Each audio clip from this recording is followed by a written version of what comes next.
Joint pain को हम लोग 60s 70s के लोगों से रिलेट करते थे, that is senior citizens. But आज के डेट में 30s एंड 40s के लोग भी इस चीज़ से सफ़र कर रहे हैं। मैम, ये जो जॉइंट पेन की प्रॉब्लम है, it is not related to age any more, because definitely lifestyle, genetics, diet, इन सब का रोल है हमारी प्रॉब्लम्स के साथ। एक प्रॉब्लम मैं और देख रहा हूँ जो यंगस्टर्स में बहुत कॉमन है, इन्फ्लामेशन का प्रॉब्लम, जो इन्फ्लामेटरी आर्थराइटिस है, these are very common nowadays. क्या बोलना चाहेंगे कि डेडलिफ्ट हो गया या फिर हेवी स्क्वाट्स हो गया, क्या ये बेनिफिशियल है नी के लिए या फिर हार्मफुल है? मैं ये देखता हूँ कि जो जिम के लोग हैं, जो जिम जाते हैं, उनको 2-3 चीज़ों पे फोकस करने को कहा जाता है। You have to do regular weights, increase your weights regularly, increase your diet, especially the protein diet, and take a personal training. Personal training is a good thing, but I always want to avoid these weights and add on proteins. These are not beneficial for your body. कि uric acid बढ़ जाने से arthritis हो सकता है।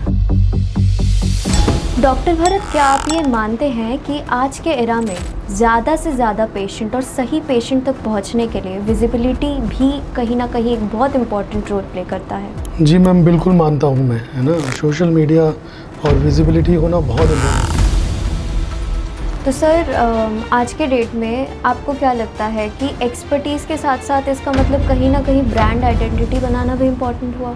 Brand बनना और brand बनने के बाद उसे मेंटेन करना, है ना, ये बहुत डिफ़िकल्ट होता है। सो एक ह्यूमन टच बहुत इम्पोर्टेंट है हमारे।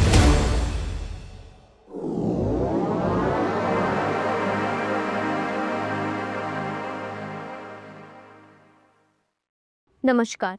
आज हम बात करने वाले हैं एक ऐसे प्रॉब्लम के बारे में जिसे सिर्फ सीनियर सिटीजन्स ही नहीं बल्कि आज के 30s एंड 40s के लोग भी सफ़र कर रहे हैं। और वैसे तो हमें इंटरनेट पे बहुत सारे क्लेम्स देखने को मिलते हैं, पर हम डिफ्रेंशिएट नहीं कर पाते कि क्या सही है और क्या गलत। और इसीलिए इन्हीं बातों पर क्लैरिटी देने के लिए आज हमारे साथ जुड़े हैं डॉक्टर भरत, जिन्होंने हज़ारों नी रिप्लेसमेंट सर्जरीज करी है। Welcome to the podcast doctor Bharat sir. तो मेरा पहला क्वेश्चन आपसे ये है कि यूजुअली जॉइंट पेन को हम लोग 60s 70s के लोगों से रिलेट करते थे, that is senior citizens. But आज के डेट में 30s एंड 40s के लोग भी इस चीज़ से सफ़र कर रहे हैं। तो आपको क्या लगता है, क्या ये लाइफस्टाइल है जिस वजह से वो सफ़र कर रहे हैं या और भी कुछ प्रॉब्लम्स है? वो थोड़ा इलाबरेट कीजिए। मैम, ये जो जॉइंट पेन की प्रॉब्लम है, it is not related to age any more, because definitely lifestyle, genetics, diet, इन सब का रोल है हमारी प्रॉब्लम्स के साथ। आजकल ये जो अर्ली प्रॉब्लम्स डेवलप हो रही हैं, इनका एक रीज़न लाइफस्टाइल भी है, जैसे सेडेंटरी लाइफस्टाइल, ज़्यादा देर तक बैठे रहना, सिटिंग, है ना, कुछ भी ना करना, दिन भर लैपटॉप पे लगे रहना। Okay, so these are the aggravating factor of your problem. एक प्रॉब्लम मैं और देख रहा हूँ जो यंगस्टर्स में बहुत कॉमन है, इन्फ्लामेशन का प्रॉब्लम, जो इन्फ्लामेटरी आर्थराइटिस है, these are very common nowadays. Even what I saw in my OPDs, every alternate patient is suffering from these inflammatory problem. Inflammation means like these rheumatoid arthritis, uric acid, and other factors also. So मैं जब भी किसी joint pain के patients को देखता हूँ तो मैं आई ऑलवेज फिगर आउट कि क्या इन्फ्लामेशंस का रोल है या लाइफस्टाइल का ही रोल है या कुछ एज फैक्टर्स भी हैं।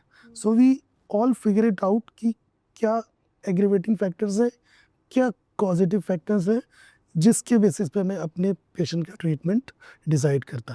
ठीक है, so it is all combined etiology.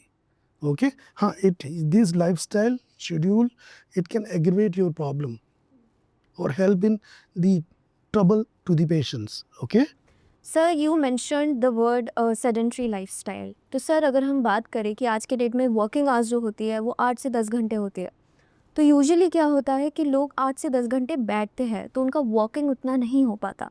तो अगर आप उनको कोई एक ऐसा एक्सरसाइज सजेस्ट कर सकते हैं जो वो रेगुलरली अंडर 20 मिनट्स प्रैक्टिस करें और उनके जॉइंट हेल्थ को वो बेनिफिट दे, तो वो कौन सा एक्सरसाइज होगा?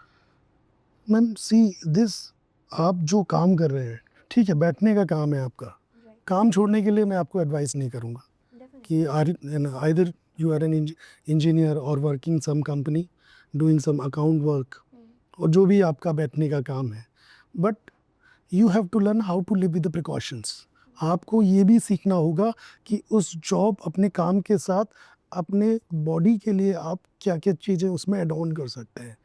तो the change in the posture we advise to improve your lifestyle, your schedule or your working hour to help to maintain your health. Okay, the change in posture means if you are sitting for 1 or 2 hours regularly, you just stand from your chair, get up from your chair, either walk, either extend your whole of your spine, do something for the movements so that आपकी body का जो regular जो health है वो maintain रहे। Exercises की बात की जाए तो एक्सरसाइज आप बीच में नहीं हो सकती, ठीक है। हाँ, आप एक शेड्यूल मॉर्निंग और इवनिंग का आप दे सकते हैं। If you are giving half an hour to your body, it is more than enough to maintain your health. Okay, if you talking about the more common problem which is related to knee joint, so knee joint से related जो exercises हैं वो quadricep exercises हैं जो extension create करती हैं और आपकी नी जॉइंट की हेल्थ को भी मेंटेन करती है। If you see the crux of the problem of your body, if you are regular doing extension exercises for your body, you will be healthy for the longer time. Okay, तो sir आज के date में gymming जो है वो बहुत ज़्यादा trend में आ चुका है, तो डॉक्टर भरत आप क्या बोलना चाहेंगे कि डेडलिफ्ट हो गया या फिर हैवी स्क्वाट्स हो गया, क्या ये बेनिफिशियल है नी के लिए या फिर हार्मफुल है, और अगर है तो कितने एक्सटेंड तक है? आप थोड़ा एलैबोरेट करें इस चीज़ को। यस मैम, मैं ये देखता हूँ कि जो जिम के लोग हैं, जो जिम जाते हैं, उनको 2-3 चीज़ों पे फोकस करने को कहा जाता है। You have to do regular weights, increase your weights regularly, increase your diet, especially the protein diet, and take a personal training. Okay, see, personal training is a good thing, but I always want to avoid these weights and add on proteins. Okay, These are not beneficial for your body. Okay, if you see deadlifts, squats, these are the exercises, okay, you can do by yourself. Okay, but once you cross your limit, it is all the game of the limits. Once you cross your limit, then it will be a problem for you. Suppose आपका एक stamina है, you want to train your body, please train very gently and regularly, increase weight very gently. Okay, but if you know your limits, please mind your own limit. Okay, and you are the best just for your limit. आप यदि extra करेंगे आपकी limit से, सो कुछ भी आपको problem करेगा। जैसे डेड लिफ्ट के पेशेंट्स आते हैं और regularly they are doing 100 kgs, 150 kgs and they are increasing, उनमें इतना जोश होता है। Basically this weight is the addiction and addiction is always a problem. Okay, so जैसे जैसे आप वेट को इंक्रीज़ करते हैं और जल्दी जल्दी इंक्रीज़ करते हैं तो ये आपके लिए प्रॉब्लम है। डेड लिफ्ट के पेशेंट में spine problems are quite common. जो डिस्क के रिलेटेड इश्यूज़ हैं ये बहुत कॉमन है, वो मेरे पास रेगुलरली ओपीडीज़ में आते हैं। सो मैं 2 चीज़ें कहूँगा, जो भी चीज़ करनी है अपनी लिमिट को जानकर करें। ओके, एडॉन्स को हटाएं, हेल्थ के लिए स्ट्रेचिंग पे ध्यान दें, कार्डियो पे ध्यान दें, वेट्स का ज़्यादा यूज़ ना करें। प्रोटीन का डाइट में बहुत रोल है, बट इतना भी नहीं कि आप उसे बार बार एड ऑन करें। जो आपकी बॉडी को रिक्वायरमेंट्स होती है आपकी बॉडी अपने आप से लेने लगती है, but if you add something, it will always convert into the fat. So if you see these kind of things, आप देखेंगे जो भी ये सब चीज़ें 10% होते हैं, इनके डोले शोले बहुत होते हैं। इनको लगता है कि शायद ये मसल्स है, बट वो फैट एक्यूमुलेट होता रहता है and it will get increase in the size regularly. So always mind your own limit, please avoid add-ons. Okay, that is it. You mentioned the word protein and usually protein को हम लोग body building से ही relate करते हैं। तो जैसा कि आपने बोला कि बॉडी बिल्डर्स जो है वो मतलब जो जिम जाते हैं यूजुअली वो लोग बहुत ज़्यादा प्रोटीन इनटेक करते हैं। तो अगर हम बात करें प्रोटीन का, तो रेगुलरली भी लोगों को चाहिए, वो इनटेक तो करना पड़ेगा। तो यूजुअली कितना इनटेक करना चाहिए एक नॉर्मल इंसान को अपने लाइफ में? Ma'am, see, if you see the daily requirement of the protein. It is on the basis of body weight also. It is 0.25 kg per body weight and per day. Okay, if आप मोटा मोटा कहें तो 1 ग्राम per day आप ले सकते हैं. Okay, सो बाकी जो चीज़ें एडॉन्स हैं, सी प्रोटीन के साथ फैट कार्बोहाइड्रेट का भी उतना ही रोल है जितना आपके पास प्रोटीन का है. सो अपनी लिमिट इतनी है जितनी आपकी बॉडी चाहती है. बेसिकली देखा जाए बॉडी की जो रिक्वायरमेंट्स होती है वो बॉडी अपने आप लेती रहती है. It is called as metabolism. See if you see this inflammatory problem, the common cause is the uric acid, and uric acid is a problem related to protein metabolism. Once there is error in the protein metabolism, your uric acid will increase with time and it will be get deposit over the joint and causing more and more inflammation that might lead to the arthritis. So this arthritis is the emergency in orthopedics. Okay, यदि आपका एक बार joint खराब हो गया, it cannot be reversible. So protein intake is must, but within limit of your body weight. Okay? कि uric acid बढ़ जाने से अर्थराइटिस हो सकता है. तो कोई भी पेशेंट कब समझे कि अब ये जो है ये डेंजर जोन में वो एंटर कर चुके हैं और उनको इमीडिएटली ऑर्थोपेडिक डॉक्टर के पास जाना चाहिए? मैम सी जॉइंट प्रॉब्लम बहुत कॉमन है. बॉडी का एक अपना मैकेनिज्म है. Body is trying to indicate every problem. Body का जो सेंसर मैकेनिज्म है that is pain, swelling and healing. Okay, patient को प्रॉब्लम होती है तो पेन होगा, स्वेलिंग होगी, प्रॉब्लम्स होगी. यदि पेन और प्रॉब्लम्स डेवलप हो रहे हैं सो इट इज़ अ इंडिकेशन कि एक बार आप अपने एक्सपर्टीज से या ऑर्थोपेडिक सर्जन से एडवाइस ले लें. एडवाइस लेना पाप तो नहीं, आप जा सकते हैं, एक बार बात कर सकते हैं. ऐसा भी हो सकता है कि आप उस स्टेज के एक लोअर मॉडल में हो, ऐसा भी हो सकता है उसके बीच मॉडल में और सीवियर मॉडल में. So always talk with the time and treatment with the time is very important. You cannot fight with treatment and time. So earliest advice, earliest discussion is always mandatory. Okay?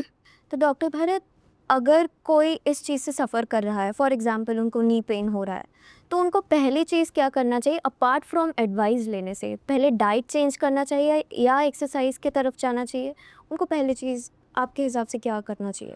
Suppose करिए आपको joints related issues हो रहे हैं. If it is related to one joint, suppose करिए, so you can not figure out कि is it related to trauma और not. Okay, आपको कभी चोट तो नहीं लगी है, उस चोट से क्या वो प्रॉब्लम डेवलप हो रही है क्या? ओके, या फिर आपको कुछ और प्रॉब्लम्स हैं जो रेगुलरली आपको परेशान कर रही हैं. लाइक पेन आपको डेली होता है और वो एक जॉइंट में नहीं, कभी कभी इधर उधर होने लगता है बॉडी में. सो आपको ये देखना है कि आपको प्रॉब्लम की सीवियरिटी कितनी और कितनी ग्रेजुअल है वो प्रॉब्लम. ओके, कितनी कॉमनली आपको इफ़ेक्ट कर रही है प्रॉब्लम. डाइट और शेड्यूल का बहुत इंपॉर्टेंट रोल है इसमें. यदि आप कुछ भी बाहर का जंक फूड्स और ये सब चीज़ें खाते हैं सो उनको अवॉइड करना अच्छा है. अपने शेड्यूल को चेंज करके देखना always a good option. Okay, हाँ, यदि उससे चीज़ें आपकी ठीक हो पा रही है दैट्स वेल एंड गुड. यदि नहीं हो पा रही please come to the right place. Okay, मैंने पहले भी बोला है आपसे, किसी से बात करना अच्छा रहेगा. जो एक्सपर्ट है उनसे बात करने का कोई नुकसान नहीं होता. इफ़ यू डेवलप, मेरी जब ओपीडी होती है आधे पेशेंट्स ऐसे ही होते हैं जो मुझसे मिलने आते हैं, वो मुझसे से बात करने आते हैं. They want a motivation, they want health tips only. Okay, they are okay, they are not a patient, they just want to discuss their problems. Sir मुझे कभी कभी ये हो जाता है, कभी कभी वो हो जाता है. So it is better to discuss with the expert guys. Okay, मैं एटलीस्ट आपको जॉइंट्स और बोन्स, लिगामेंट्स और टेंडन्स के लिए तो अच्छा बता सकता हूँ. आजकल सोशल मीडिया पे बहुत सारे क्लेम्स देखने को मिलते हैं. कुछ मिथ्स है, कुछ हम रियलिटी भी देखते हैं लेकिन डिफ्रेंशिएट नहीं कर पाते.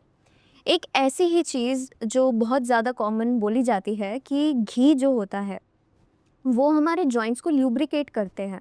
तो ल्यूब्रिकेशन में घी इम्पॉर्टेंट है, तो कितना सच है इस बात पे?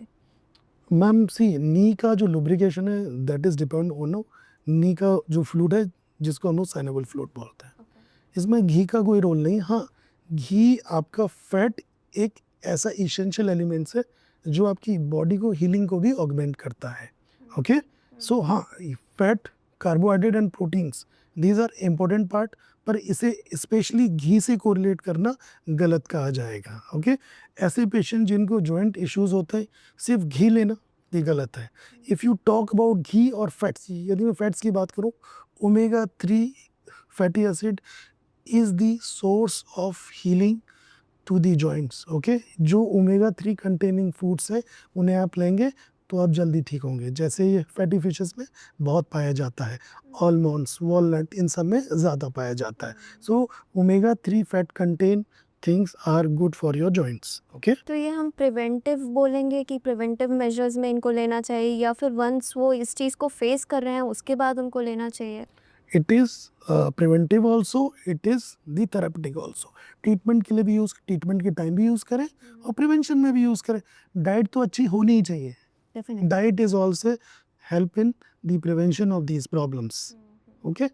एक इंसान डिफरेंशिएट कैसे करेगा एक नॉर्मल पेन के बीच में और एक ऑर्थोपेडिक पेन के बीच में? नॉर्मल पेन की डेफिनेशन तो मैं नहीं जानता, बट हाँ, orthopaedics pain, see pain is always a problem.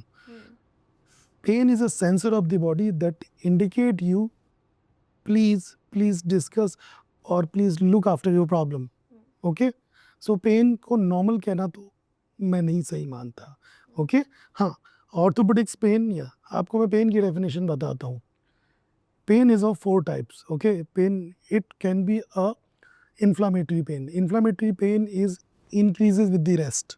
Okay, and it will be vanish with the activity. जब आप रेस्ट करेंगे तो ये इंक्रीज करेगा, जब एक्टिविटी लेवल करेंगे तो ये डिक्रीज हो जाएगा। Second pain is the mechanical pain. Mechanical pain is increase with the movements and decrease with the rest. Like fracture का पेन है, फ्रैक्चर में आप यदि लिगामेंट इंजरी में यदि आप वॉक करेंगे तो पेन बढ़ेगा आपका, because it is a mechanical problem, it will be increase with the movements. Okay, rest करेंगे तो अभी सी बात है, कोई पेन नहीं होगा आपका। Third pain is the referred pain. Referred pain is the when compression is somewhere and pain is referred to other side, like sciatica pain. जो sciatica pain है, that is a referred pain or the neurogenic pain. The fourth term जो आप कह सकते हैं normal pain और psychiatric और functional pain. Okay, sometimes patient want to mimic something and he और she is having functional problem related to family and their brain also. Okay, so this is a functional component of the pain. So we need to figure out कि कौन सा pen क्या है। Okay, but pain को normal कहना, psychiatric problems are also a problem, आपको देखना पड़ेगा, वो उसे नॉर्मल नहीं कहना है आपको। ओके, उस पेशेंट की प्रॉब्लम को समझना है आपको। ओके, सो हम लोग इन चारों पेन में डिफरेंशिएट कर दें और पेशेंट की प्रॉब्लम को फिगर आउट करते हैं। आपने साइकियाट्रिक प्रॉब्लम के बारे में अभी बोला, तो कभी आपके लाइफ में ऐसा कोई एक्सपीरियंस आया है कि कोई आपको पेशेंट दिखाने आया है एंड यू रियलाइज़ कि ये तो जॉइंट से रिलेटेड प्रॉब्लम नहीं, साइकियाट्रिक कोई प्रॉब्लम है या फिर कहीं और से ये प्रॉब्लम आ रही है? एक्सपीरियंस करा आपने ऐसा? मैम, डेली एक्सपीरियंस करते हैं हम लोग। Okay. Okay, family problems are very common, personal problems are common. Okay, है ना, schedule related, relationship related problems. Okay, आप सिया और केतन का केस तो देख ही रहे। ओके, वहाँ भी जो कंपोनेंट है वो 20 साल के बच्चे भी आजकल यदि इन सब चीज़ों को काम को अंजाम दे रहे हैं तो मतलब it's not, they are not normal, उनका ब्रेन नॉर्मली काम नहीं कर रहा। दे ऑल आर फंक्शनल और साइकेट्रिक पेशेंट्स, वो पेशेंट्स हैं बट उनको कुछ ना कुछ फैमिली के इश्यूज़ भी रहे होंगे। मैं उनकी फैमिली के ऊपर कमेंट नहीं कर रहा, बट हाँ, बच्चों की बातों को समझना, उनकी बातें करना और बार बार उनकी प्रॉब्लम को डिस्कस करना इज़ द इम्पॉर्टेंट थिंग। सो इन सब चीज़ों साइकेट्रिक प्रॉब्लम किसी के साथ हो सकती है, it is all time dependent. हो सकता है आज आपको चाहती हूँ, वो शायद आपको ना मिले, तो आपके अंदर कुछ प्रॉब्लम्स डेवलप। प्रॉब्लम का एक रीज़न है नीड एंड कंप्लीशन। यदि वो नीड आपकी कंप्लीट होती है सो प्रॉब्लम नहीं होगी। यदि प्रॉब्लम है मतलब somewhere something is wrong with your connection और योर नीड। ओके, सो ये चीज़ें आप इसको किसी पर्सनल चीज़ों पे फोकस ना करें, बेटर है, इम्पोर्टेंट है कि आप इसको देखें समय के अकॉर्डिंग, टाइम के अकॉर्डिंग और पेशेंस के according. Okay, don't bias with anything कि ये पागल है, ये ऑर्थोपेडिक्स का पेशेंट है। patient is not for the department. The patients can be of whole of your body. Okay, like it can involve each and every department at any point of time. Okay, like patient को diabetes भी साथ में है, hypertension भी है. Okay, और भी issues हैं, fractures भी है, ligament injuries भी है, kidney issues भी है. Okay, so we have to deal these patients on the basis of team approach. That's why in the hospitals the team is important. है ना? Okay. Right, very true. अगर आप कोई 3 habits suggest करना चाहें हमारे व्यूअर्स को जिससे उनका जॉइंट हेल्थ बेटर होगा और वो डेली लाइफ में उसको इनकलकेट कर सके, तो वो 3 हैबिट्स कौन से होंगे? 3 हैबिट्स का सबसे पहला रूल है डाइट का. ठीक है, डाइट में आप यदि विटामिन डी, कैल्शियम को इंक्लूड करेंगे, बिकॉज हड्डियाँ बहुत सिंपल होती हैं, इनको उनका खाना विटामिन डी और कैल्शियम ही है. यदि उनको प्रॉपर अमाउंट आप दे पा रहे हैं, ये डिफिशियंसी है, these are the commonest reason of the problem, specially related to the females. So आप proper amount of vitamin D and calcium are important. इनका इनटेक आप देखते रहें. ये कैसे देखेंगे? every 3 monthly or 6 monthly you get your checkup done. Okay, second important is the regular exercises. Regular exercises means आप कुछ अपने लिए टाइम निकालें morning and evening. At least half an our is the important part. यदि आप वो time अपने आप को देते हैं और एक्सटेंशन एक्सरसाइज करते हैं, so this is good for you. Third thing is if you develop any problem, so please discuss with your expertise and orthopedic surgeon. मैं आपसे ये कहूँगा कि टाइम निकलने से पहले आप एक बार डिस्कस ज़रूर कर लें, अच्छा रहेगा. And please don't adjust with the problems, take the proper treatment. Adjustments are problems are both a different part of your body. Okay, जहाँ जहाँ एडजस्टमेंट है वहाँ कभी ना कभी प्रॉब्लम तो होगी. So better to find out the right solution besides of this adjustments. Okay, आपने इतने सारे सर्जरीज करे हैं, तो किसी केस में अगर आपको लगा हो कि ये तो ठीक हो सकता था लेकिन इतना सीवियर हो गया, तो अगर ऐसे किसी पेशेंट को कोई एक एडवाइस आप देना चाहे टाइम में पीछे जाके, तो वो कैसा एडवाइस होगा, क्या एडवाइस होगा? मैम सी, जो मैक्सिमम पेशेंट्स भी आते हैं जो related to the surgery of the joints and other ligaments, patients always want to adjust with the problems and everyone want adjustment. कोशिश तो करते ही हैं, है ना? True. कोशिश Very करते हैं, है ना? ओके, बट प्रॉब्लम्स होती है. ये कोशिश तब तक करनी है जब तक आपको लग रहा है. इसका एक टाइम लिमिट है. कोशिश की टाइम सारी ज़िंदगी नहीं है. कोशिश करने का एक प्रॉपर टाइम है. 2 weeks, 4 weeks, 6 weeks, 2 months, 3 months, 4 months, but not for the lifetime. Okay, मैं जब भी ऐसे किसी पेशेंट से डिस्कस करता हूँ, प्रॉब्लम देखता हूँ, specially related to joint issues, joint replacement, मुझे हमेशा लगता है ये पेशेंट मेरे पास पहले होते, so we can not we can prevent this problem on the time. यदि वो मेरे पास स्टेज 1, स्टेज 2, स्टेज 3 में होते तो मैं उस प्रोसेस को रोक सकता था, डिले कर सकता था, तो वो पेशेंट्स का रिप्लेसमेंट बच सकता था, specially at the early age group like 42, 45, 50. These are the early age group जिसको रिप्लेसमेंट की आवश्यकता आजकल हो रही है. ओके, सो मेरी एडवाइस यही रहती है, प्रॉब्लम होते ही आप डिस्कशंस करें. सही आदमी से मिलना बहुत ज़रूरी है. सही आदमी यदि मिल जाएगा तो आपकी प्रॉब्लम सॉल्व हो जाएगी. तो आपके पास यूजुअली किस एज ग्रुप के लोग आते हैं, पेशेंट्स आते हैं मैक्सिमम? कौन इस चीज़ से ज़्यादा सफ़र कर रहा है? मैम सी, देखा जाए तो सारी एज ग्रुप के पेशेंट्स मेरे पास आते हैं, बट सबसे कॉमन जो एज ग्रुप आता है वो एल्डरली एज ग्रुप है. Because obviously orthopedics problems are very common related, or the bones problem are common in the elderly age group. Bone pen 40-50 के बाद सबको होने लगता है, स्टार्ट हो ही जाता है. It is also related to age, है ना, related to your schedule, related to diet also. Okay, और नहीं भी होता तो यदि आपको कुछ प्रॉब्लम्स हो भी रही है अर्ली एज ग्रुप में, सो उसको डिस्कशन कर लेना चाहिए. So elderly age group is the major thing. Okay, doctor Bharat, क्या आप ये मानते हैं कि आज के एरा में ज़्यादा से ज़्यादा पेशेंट और सही पेशेंट तक पहुंचने के लिए विजिबिलिटी भी कहीं ना कहीं एक बहुत इम्पॉर्टेंट रोल प्ले करता है? जी मैम, बिल्कुल मानता हूँ मैं, है ना. सोशल मीडिया और विजिबिलिटी होना बहुत इम्पोर्टेंट है. मैम सी, एक अच्छा इंसान सी, है ना, डॉक्टर्स बहुत मिलेंगे आपको, पर एक अच्छा इंसान, एक अच्छा डॉक्टर साथ में मिलना थोड़ा मुश्किल लगता है मुझे, ठीक है। और एक डॉक्टर की एक छोटी सी एडवाइस पेशेंट की ज़िंदगी चेंज कर सकती है, ओके। सिर्फ एक एडवाइस है जो आपकी, एक idea that can change your life. So ये एक डॉक्टर की एडवाइस से बहुत चीज़ें इंप्रूव हो सकती हैं, ओके। हाँ, डेफिनेटली ये जो सोशल मीडिया है, इसमें एक हेल्पिंग फैक्टर है टू रीच फॉर द जो हमारे से बहुत दूर है, ओके। उन तक हम लोग अपना जो भी संदेश इजीली पहुंचा सकते हैं। तो सर आज के डेट में आपको क्या लगता है कि एक्सपर्टीज़ के साथ साथ इसका मतलब कहीं ना कहीं ब्रांड आइडेंटिटी बनाना भी इम्पोर्टेंट हुआ?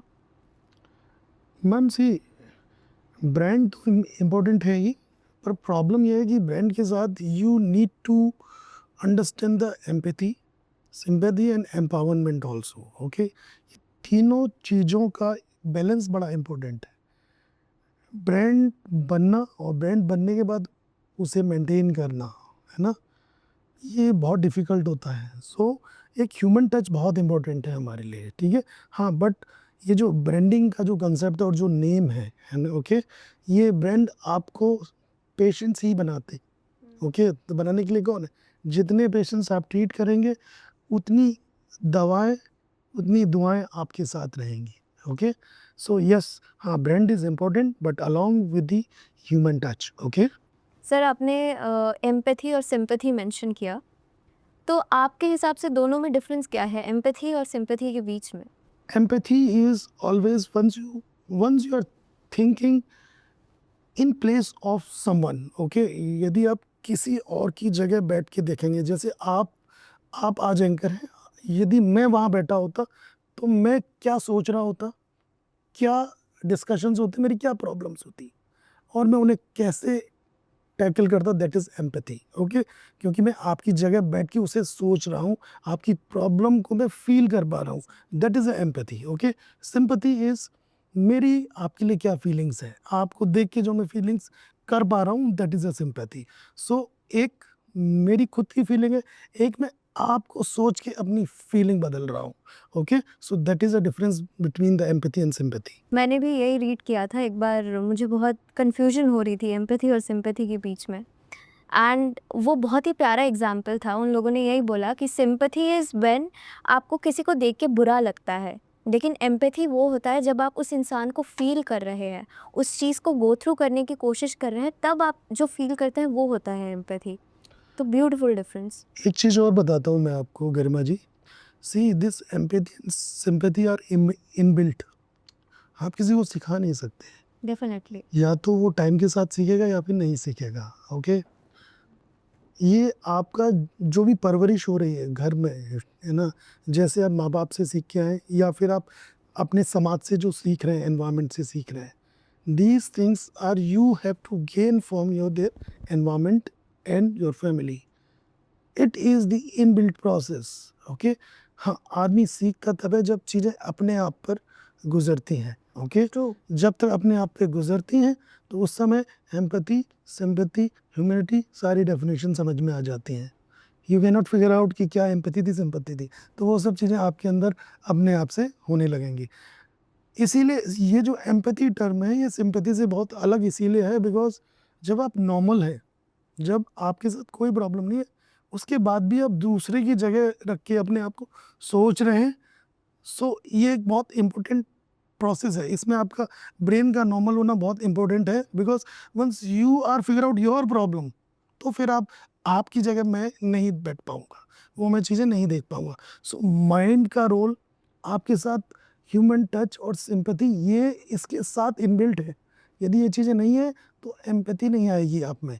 Empathy is a last thing, once you are silent from your mind, you are filled with the sympathy and human touch, then you develop the empathy. So empathy is a whole process. Early stages of arthritis क्या क्या है, कि early signs क्या है कि arthritis है, different stages क्या क्या है? Ma'am, see, if you call about arthritis, arthritis is a problem where the joint is not able to perform their normal function.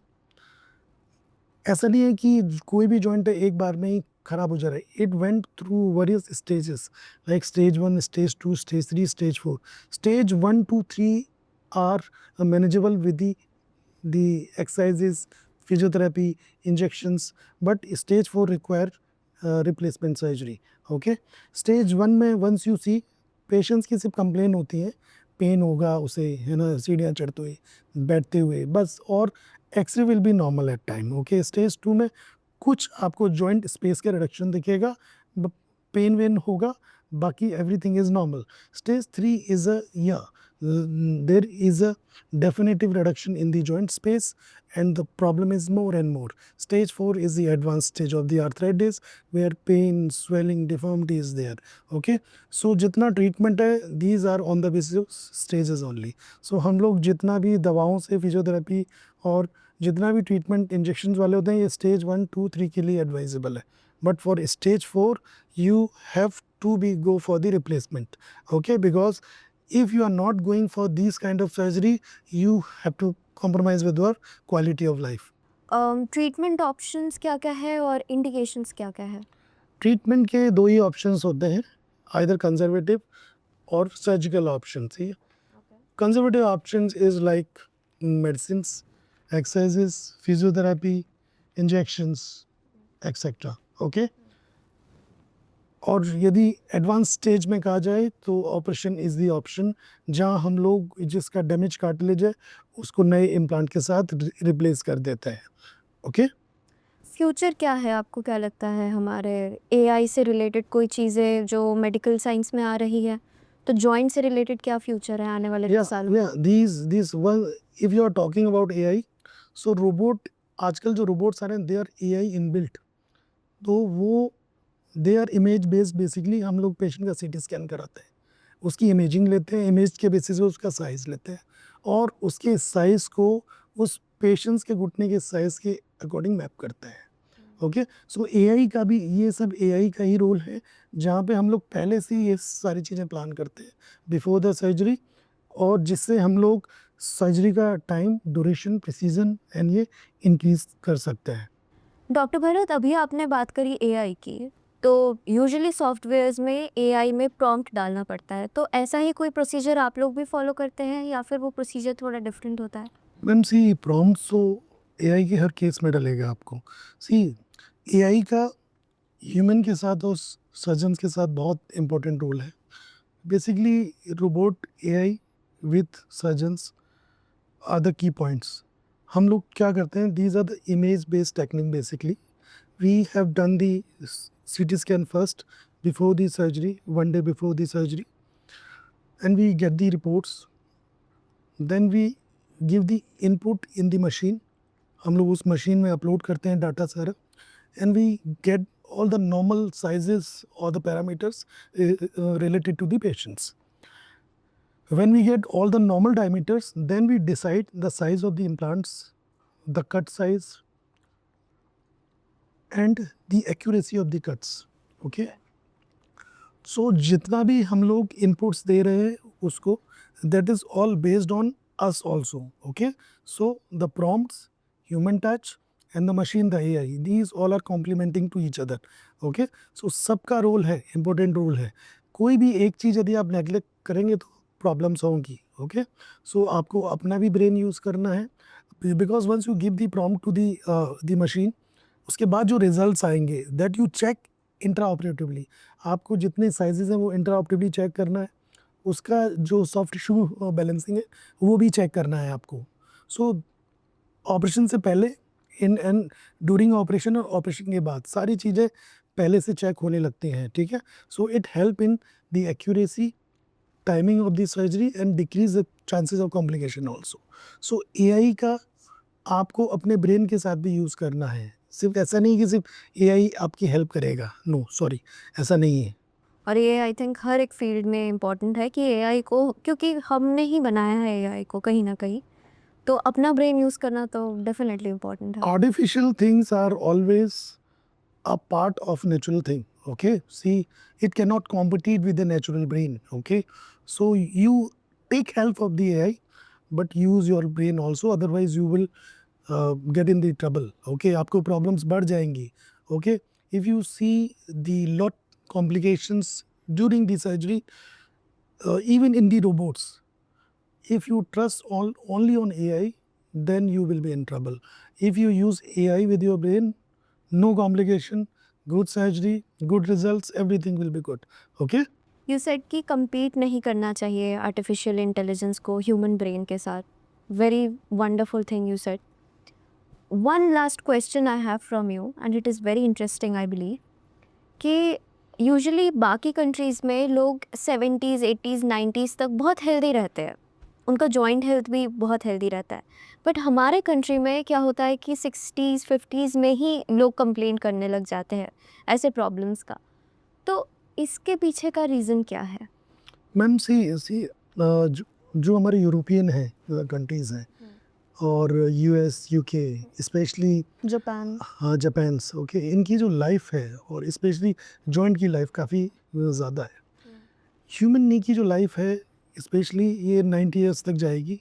But you should be take proper diet, proper vitamin D, calcium, proper exercises on daily basis. ये सारी pre requisite हैं आपके joint को healthy maintain करने के लिए. And ये area पे डिपेंड नहीं करती है ना, ये सारी चीज़ें आपके ऊपर डिपेंड करती हैं कि आप अपने जॉइंट्स की हेल्थ को कैसे रखना चाहते हैं. हाँ डेफिनेटली कुछ एनवायरमेंटल फैक्टर्स भी हैं जो आपको आपकी जॉइंट हेल्थ के लिए इम्पोर्टेंट है. बट यदि आप इन्वॉल्व रहेंगे साथ में, सो आप भी अपने जॉइंट्स को काफ़ी लंबे टाइम तक के लिए रख सकते हैं. ओके, ऐसा नहीं है कि वहाँ पर ही लोग हैं जिनके जॉइंट्स अच्छे हैं. इंडिया में भी काफ़ी लोग हैं जिनके joints at the age of 80-90 अच्छे हैं. स्पेशली मेरे पास जो मिलिट्रिशियंस आते हैं, जो आर्मी मैन्स आते हैं, उनके 80-90 के बाद भी जॉइंट्स काफ़ी अच्छे हैं. Because they train their joints regularly, they take proper diet, they follow their exercise schedule. तो एवरीथिंग इज़ गुड. यदि वो सारी चीज़ें अच्छी ही कर रहे हैं तो सब कुछ अच्छा ही होगा. और उनकी जो मेंटल हेल्थ है वो भी बहुत अच्छी है. So it is all about mental and natural healing. यदि दोनों चीज़ें साथ में हील हो रही हैं तो सारी कोई प्रॉब्लम नहीं होगी. Thank you so much doctor Bharat. आज हमें बहुत ही अच्छा लगा आपके साथ बात करके. Thank you so much for sharing wonderful insights with us. We really hope कि हमारे व्यूअर्स को बहुत सारा इन्फॉर्मेशन मिला होगा. Thank you again. Thank you.